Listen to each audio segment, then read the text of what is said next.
Hoy en las conversaciones del debate tenemos el placer, el gran placer, de estar con Rocío Monasterio. Ustedes conocen a Rocío ya sobradamente, que ya ha dado muchos tumbos por la política. Rocío es una madrileña de 49 años, 49 muy cortitos, que los ha cumplido en febrero, madre de 4 hijos, una excelente arquitecta, y es la presidenta de Vox en la Comunidad de Madrid y la candidata. Rocío, muchas gracias por invitarme a estar aquí hoy. Bienvenida. Vamos a hablar un poquillo de lo divino o lo humano, un poco a lo mejor lejos ya del fragor inmediato, del detalle mismo de la política. Yo la primera pregunta que te quería plantear es cómo una arquitecta de éxito, una persona que le va muy bien en su vida profesional, da el salto de meterse en un jaleo como es la política, que lo haces tú con Vox en 2014. ¿Qué te llevó a dar ese salto final? Pues verás, en mi casa, desde que éramos muy pequeños, la política la llevamos en la sangre, porque tenemos una parte de la familia cubana, españoles que fueron a Cuba buscando prosperar y que vivieron el comunismo, vivieron como pensaban que lo tenían todo y de repente todo desapareció, vieron cómo les enfrentaron prometiéndoles igualdad, vieron todo ese desastre y entonces en mi casa pues la política casi era obligada. Yo yo creo que desde que tengo 8 años leía todos los periódicos con verdadero interés, pero todos. Y hacíamos tertulias de políticas y veía pasar a gente por casa, muchas veces cubanos que salían de Cuba, a los que ayudábamos a poder rehacer su vida en España. Nos contaban todo lo que pasaba ahí, viajaba a Estados Unidos también, donde tenía relación con el mundo cubano. Total, que la política para mí es algo casi natural, casi intrínseco a lo que somos, ¿no? Y a mis raíces, no solo cubanas, sino también de España, ¿no? Yo recuerdo los veranos en Asturias, que llovía, antes llovía en Asturias más que ahora también, pero antes bastante más. Esos años que venía un ciclo de 5 años seguidos lloviendo, ahora estamos en un ciclo de no llover, pues leyendo historia de España, siempre ha habido un tema político y antes de estar con Vox, pues yo desde la Politécnica montaba foros de política, donde invitaba a gente pues, de izquierda, de derecha, a debatir. Y eso es un foro que se llamó Concepción Arenal, luego un foro que se llamó Generación del 78, y así mantenía ese interés por la política. La arquitectura también es política. Cuando estudiábamos ciudades en China, Marruecos, cuando nos estudiábamos todos los flujos migratorios para hacer ciudades, dónde se podrían construir, ¿qué piensas tú de las personas, de cómo tienen que vivir? El urbanismo es política. Y luego ya pues un día conocí a Santiago Abascal y definitivamente entré en política. Y te metió al barco. Claro. Tiene que ser tremendo compaginar la política con tus cuatro hijos. ¿Cómo os apañáis? Y van también políticas, no sé cómo. Pero no es distinto lo que hacen muchos españoles, padre y madre, que trabajan duro. Nosotros antes trabajábamos en el mundo de la construcción, trabajábamos en España, trabajábamos en Polonia, de martes a jueves había que ir a Polonia, en un avión que a veces ni podía despegar porque estaba todo helado, y teníamos ya 2 niños y tampoco era fácil. Nosotros venimos de trabajar fuerte 20 años y cuando uno está acostumbrado a trabajar fuerte, la política tampoco es algo brutal. Los políticos venden como si eso fuera un trabajo terrible. Sí, trabajas el fin de semana, pero hay muchos gremios y muchos sitios donde se trabaja muy duro. Y cualquier padre, cualquier madre que tenga un trabajo, bueno, pues en una industria, en una fábrica, en construcción, con un horario intensivo, le cuesta mucho compaginarlo con los niños, ¿no? Me alegra oírte hablar en esos términos porque yo diría que estamos en lo contrario, ¿no? Como en la cultura del victimismo y de la generación copo de nieve, un poco, ¿no? Sí, yo veo que nos hemos equivocado ahí, sobre todo en la educación que estamos dando a los niños, ¿no? Yo creo que estamos educando en el victimismo y eso dificulta cuando tienes un revés levantarte. Yo creo que la gente que sale adelante es la gente que cuando algo le va mal y cae, es capaz de rearmarse, volver a levantarse y decir, allá voy. En el mundo de la pequeña empresa, en el mundo de los emprendedores, yo antes he estado con mi pequeña empresa, pues si no tienes ese espíritu no llegas a nada, ¿no? En otros países se habla mucho de la capacidad de rehacerse cuando algo no te sale bien, cierto, de empoderarte, ¿no? Ese es el verdadero poder, cuando tú crees en ti mismo y en el proyecto que tienes por delante, crees en tu familia, en tu equipo. Y lo que estamos ahora es generando una cultura de siempre ir a culpar a otros y a sentirse víctima. Y estamos, en general, yo creo, haciéndonos más débiles. ¿Crees que estamos a tiempo de darle la vuelta o que esto ya se va a quedar? Yo confío, y por eso estoy en política, que podemos darle la vuelta, sobre todo el tema de la educación. Yo confío muchísimo que en un país, si inviertes en educación, si de verdad buscas los mejores profesores que motiven, que ilusionen, que eduquen en la excelencia, que den formación de verdad, tú puedes conseguir que alguien que viene de un entorno económico muy deprimido, o alguien que tiene un problema en casa serio, o alguien que está en un entorno de violencia, o alguien que vive en un barrio donde lo que ve pues no ayuda a salir adelante, con un buen profesor, un buen colegio, tú puedes hacer maravillas, ¿no? Yo he visto a gente que hoy son grandes empresarios en España, que me han contado entre lágrimas que para su cumpleaños ahora iban a buscar a una profesora de la que se acordaba de una profesora de su colegio que fue la que le hizo creer que podía llegar donde quisiera. Sí, estás aludiendo al modelo que ha salvado, por ejemplo, a Corea del Sur, un país atrasado, que a base de estudiar mucho se han puesto en primera línea. Es que de verdad la excelencia y sobre todo la fortaleza mental. Por eso es importante cambiar el rumbo. Estamos educando en el victimismo y yo creo que hay que educar en la fortaleza. Nos intentan meter en colectivos en que unos vamos contra otros. A las mujeres nos pasa. Intentan hablar en nuestro nombre y nos intentan victimizar y enfrentarnos a los hombres. Sí, a mí me da a veces la sensación que queremos que el Estado hasta nos ate los cordones de los zapatos, ¿no? Bueno, ese es el modelo que quiere esta izquierda caviar. Una izquierda caviar que lo único que quiere es colectivizar y hacernos dependientes del Estado para cuando ellos controlen el Estado, dar y quitar, dar y quitar. Y tú cuando confrontas en un plano, hablando, tú tendrás trato con políticos de todo tipo, cuando planteas esto, digamos, tomando un café, porque alguna vez habláis entre vosotros y argumentas en esta línea, ¿qué te contraargumentan? ¿Qué te plantean? Porque... Bueno, el mundo de la ultraizquierda y el mundo de la izquierda caviar están perdidísimos. Unos por su resentimiento y su odio, y otros porque han cogido unas banderas, que es el género, el LGTBI, el cambio climático, el mundo absurdo que nos están contando ahora de la agenda de colorines, de la Agenda 2030, que no responde a la realidad de la gente. Entonces están perdidos mientras que la gente está hablando de cómo llega a fin de mes, ellos están hablando de cómo regular Tinder.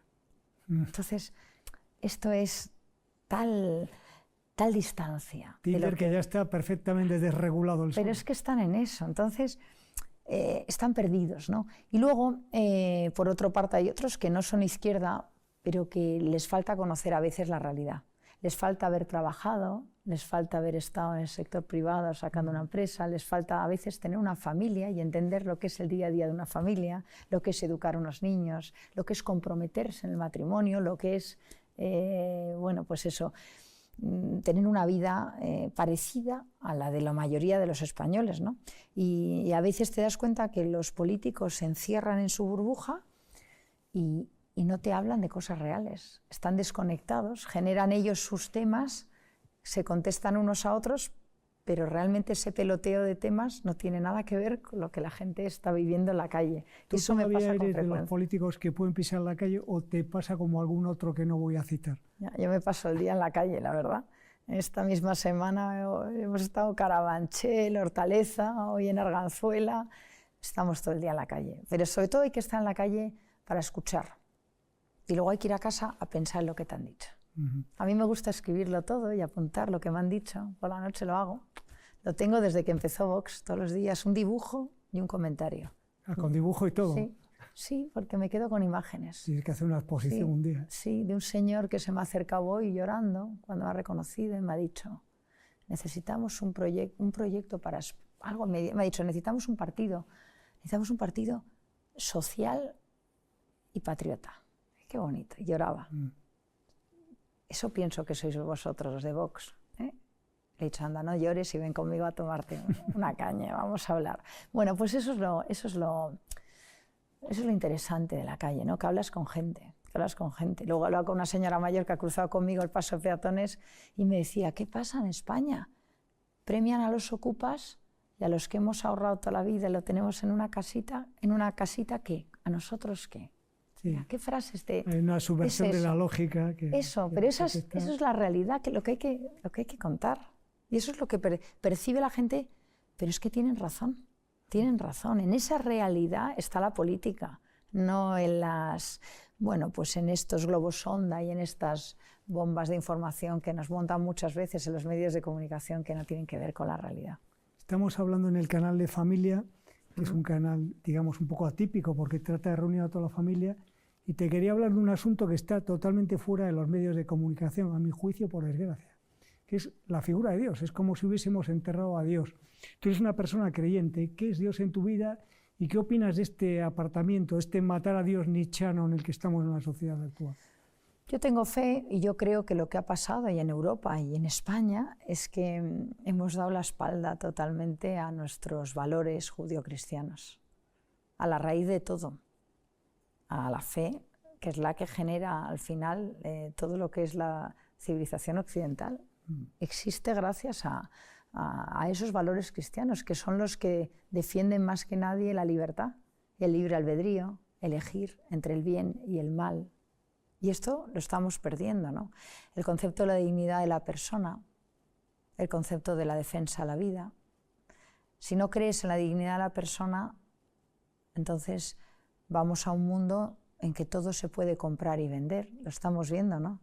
Ahora nos dicen que puedes comprar o alquilar el vientre de una mujer, la dignidad de una persona. Dentro de poco nos dirán que puedes fabricar niños como quieras. Y una lotería genética aterradora que habrá... Vamos ahí.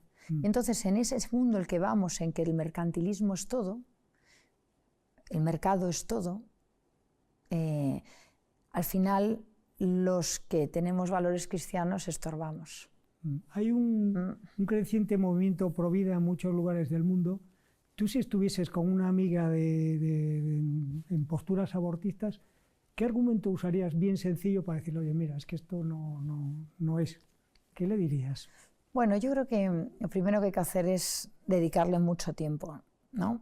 A esa amiga. No puedes hacerlo en 5 minutos, porque muchas veces las posiciones son víctimas de la gente es víctima del adoctrinamiento o de estas visiones de egoísmo o de este mercantilismo que parece que nos dice a las mujeres que tenemos que buscar nuestro interés sin pensar en que llevamos una vida dentro. Y lo que han contado, lo que intentan es, con el aborto se ha hecho así, ¿no? Contar como si no lleváramos una vida. Cuando es un embarazo es que tú llevas una vida.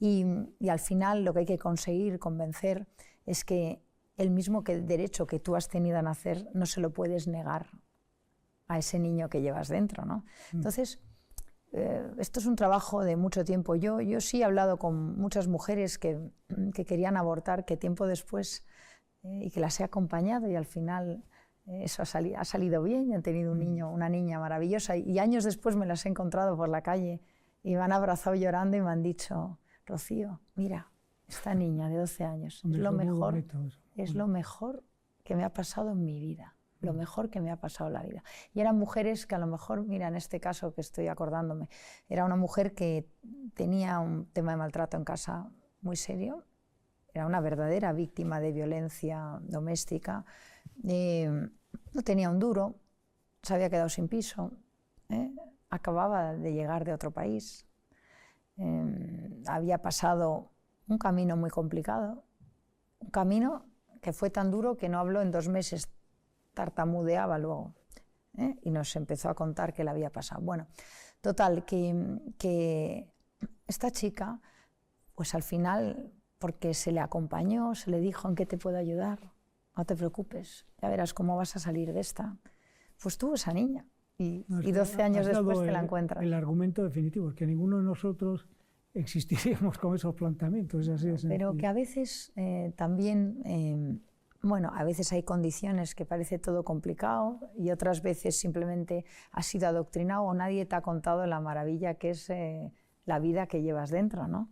Entonces, lo que hay que hacer es intentar explicar, intentar acompañar, intentar no juzgar y intentar que ese niño nazca, que es lo que hay que hacer. Y tiempo después, pues celebrarlo juntos.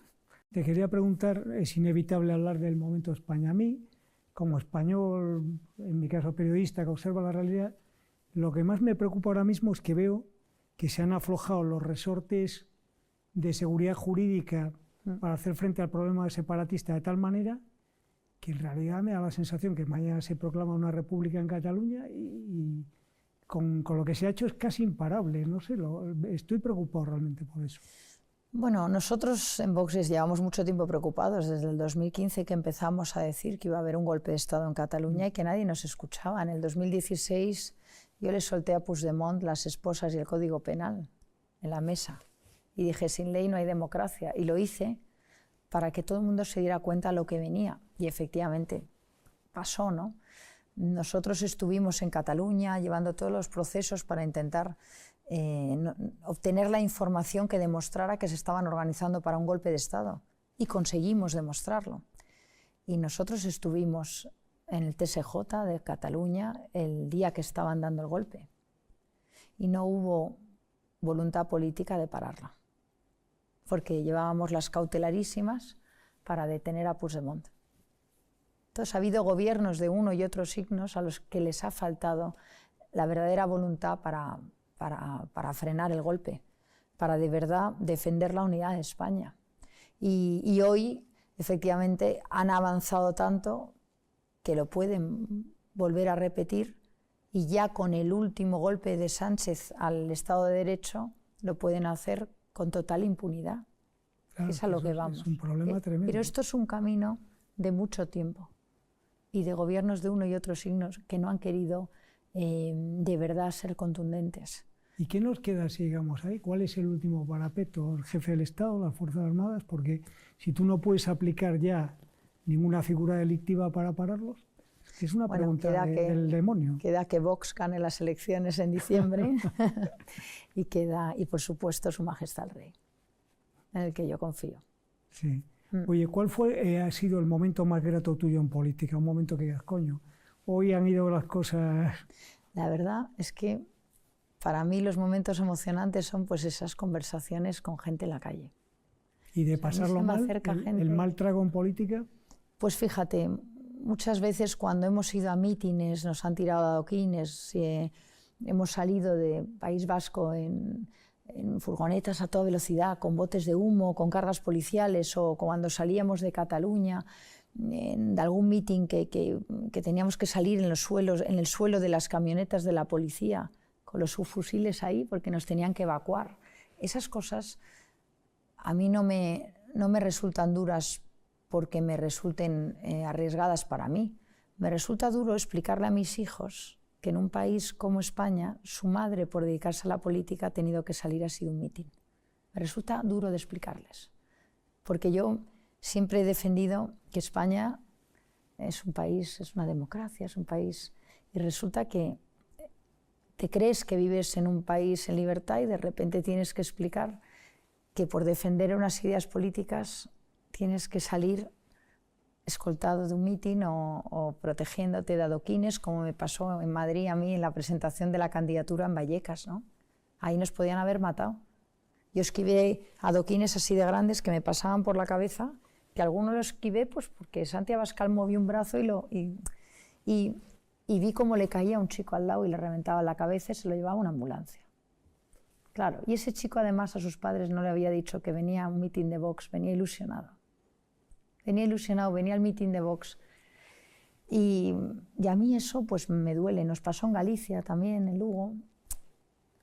Pues eso es duro, porque eso quiere decir que, bueno, nuestros compañeros en Cataluña el fin de semana pasado en las mesas, a los que han han, vamos, ido a por ellos en las mesas en las que venden información.